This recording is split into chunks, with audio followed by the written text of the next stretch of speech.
Gold just realized its biggest yearly gain since 2010, and Wall Street says it's going even higher. Heading into 2025, JP Morgan and Goldman Sachs are both forecasting $3,000 an ounce gold and paltry returns for stocks. Call the proud Americans of the Patriot Gold Group today before it's too late. Mention the Still Report, and you'll always get best-in-class service from Patriots protecting patriots. Call 888-753-1647 for a free investor guide today. Patriot Gold Group is Consumer Affairs' top-rated gold IRA dealer 7 years in a row. Call 888-753-1647. Good afternoon. I'm still reporting on the Trump effect. Although he wasn't totally able to do that before his nomination, he will be shortly. Why? Among President Trump's hundreds of executive orders, one addresses Trump's second most important promise he made during his campaign: to unleash American energy production. Drill, baby, drill. And the results of fulfilling that promise is the fulfillment of his third most important promise, ending the war in Ukraine, because there are monumental results of the United States beginning to produce much more oil and natural gas, changes which will upend the Russian economy, changes which no amount of Chinese money can fix. Joining us now, Robert Wilkie, Chief of the America First Policy Institute, also former Undersecretary of Defense. Sir, welcome, and thanks for coming on. Just listening in to Alex and the impact of Donald Trump at the World Economic Forum. Talk to me about that and what that means for world leaders who are watching Washington so closely.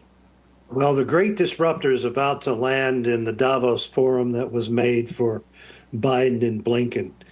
People bloviating about peace processes that go nowhere, diplomacy that leads nowhere, asking the United States to distribute more of its money to support their social welfare states. And I think nothing is a better example of the fecklessness of a group like that than to have the Secretary General of the United Nations be their star at this forum.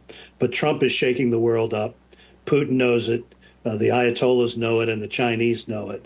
And it's about time the European leaders recognize that too. Now, having said that, Secretary, Russian President Vladimir Putin said that he congratulated President Trump in televised meeting here at the the country's Security Council. Putin also says that he's open to peace talks here with Ukraine and the United States. It comes as President has repeatedly said on the campaign trail that he wants to end this war, and he would try to do that on day one in office. But if Putin is willing to talk about these peace talks, what is he willing to compromise? What do you think that looks like if he's willing to stop this war? But I mean, he's been trudging forward and trying to get Ukraine. What do you think that he concedes? Well, let's talk about what President Trump did for the last 2 days. He issued an executive order that Putin knows will break the Russian economy by recreating and restoring America's energy independence and unleashing America's energy power on the continent of Europe so that they will be able to buy cheap liquefied natural gas. They will be able to buy oil at $40 a barrel rather than $100 a barrel. Putin has pegged his economy to the Biden world, where oil was $100 a barrel, and America retreated from all fronts across the globe. That's about to change, and Putin's about to have his economy wrecked. So he will be going hat in hand to see what Mr. Trump will offer. Can you just describe the impact of the change from Secretary of State Antony Blinken to a Secretary of State Marco Rubio? Oh, it is a sea change, Emma. I can make the argument as a pretty good historian, and you see all the books about diplomacy behind me, that Antony Blinken was probably the greatest disaster as Secretary of State of any in our history. He accomplished nothing. His policies and pronouncements probably led to more chaos on the world stage than any other Secretary of State has done. Rubio understands the hard realities of world politics, that America, in order to protect its citizens and to protect its friends needs to restore the deterrent power of the United States. What Blinken did was he made the notion that America could be feared or respected a laughing matter. He made it a joke.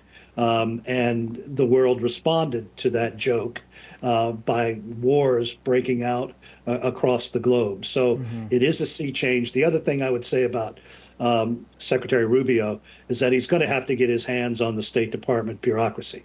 That it was the nest of anti-Trump agitation. And one last thing, you mentioned in the previous segment about the president wanting to fire bad employees. Yeah. I fired 8,000 as Secretary of Veterans Affairs, 2,000 for grievous misconduct.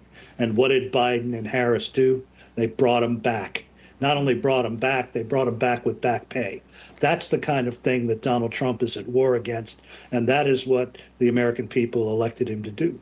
I'm still reporting from just outside the citadel of world freedom. Good day.